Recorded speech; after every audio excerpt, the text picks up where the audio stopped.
ভারতে রামগিরি মহারাজের ইসলাম ও বিশ্বনবী হজরত মোহাম্মদ সাল্লাল্লাহু আলাইহি ওয়াসাল্লামের বিরুদ্ধে কটূক্তির প্রতিবাদে আজ সোমবার দুপুর ১টায় ঢাকা বিশ্ববিদ্যালয়ের রাজু ভাস্কর্যের সামনে বিক্ষোভ করেছে সিদ্ধেশ্বরী কলেজের শিক্ষার্থীরা। এ সময় নারায়ে তাকবীর, আল্লাহু আকবার, বিশ্বনবীর অপমান, সইবে না রে মুসলমান ইত্যাদি স্লোগানে মুখরিত হয় রাজপথ। বাংলার তরফ থেকে আমি তমসুদীপ। আজকে আমরা উপস্থিত আছি রাজু ভাস্কর্যের সামনে ঢাকা বিশ্ববিদ্যালয়ের প্রাঙ্গণে। তো এখানে একটি বিক্ষোভ সমাবেশ হচ্ছে। আমি বিক্ষোভ সমাবেশ অংশ নিয়ে একজন ছাত্রের সাথে কথা বলছি। আপনার নাম?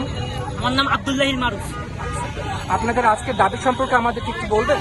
আমাদের আজকের দাবি হচ্ছে, আপনারা এই বিষয়ে অবগত আছেন যে ভারতের রামগিরি মহারাজক নামক একজন ব্যক্তি, পুরোহিত, আমাদের রাসূল সাল্লাল্লাহু আলাইহি ওয়াসাল্লামের নামে কটূক্তি করে এবং সেই কটূক্তিতে বিজেপির নীতিশ নারায়ণ রানা উনি পূর্ণ সমর্থন জানায় এবং মুসলমানদের মারার আন্দোলনে মারার একটা কথা জানায়।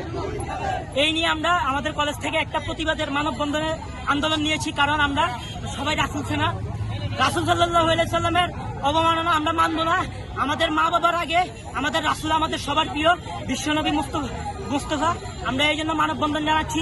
এর আগেও বিগত সরকারের আমলে তাসলিমা নাসরিন এবং আসাদ নূর বিভিন্নভাবে আমাদের রাসূল সাল্লাল্লাহু আলাইহি সাল্লাম এবং আল্লাহকে নিয়ে কটূক্তি করেছেন। তার বিচার এই বাংলার মাটিতে হয়নি। যেহেতু বর্তমানে ওই সরকার বিলুপ্ত এখন বা স্বৈরাচার পতন হয়েছে, আমরা এখন এই সরকারের অধীনে তাদের দুইজনের এখানে ফাঁসি চাই।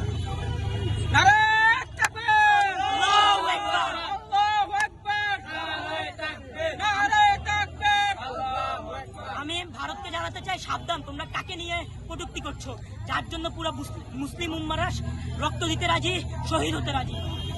রামগিরি মহারাজ ও তার মদতদাতা বিজেপি নেতাদের দৃষ্টান্তমূলক শাস্তির পাশাপাশি বাংলাদেশের কিছু বিতর্কিত ব্যক্তিত্বকে দেশে ফিরিয়ে নিয়ে এসে এই সরকারের অধীনে তাদের বিচার করার দাবিও জানান শিক্ষার্থীরা।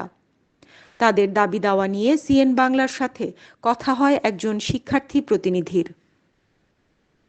হানিন ইসলাম, সিএন বাংলা নিউজ ডেস্ক।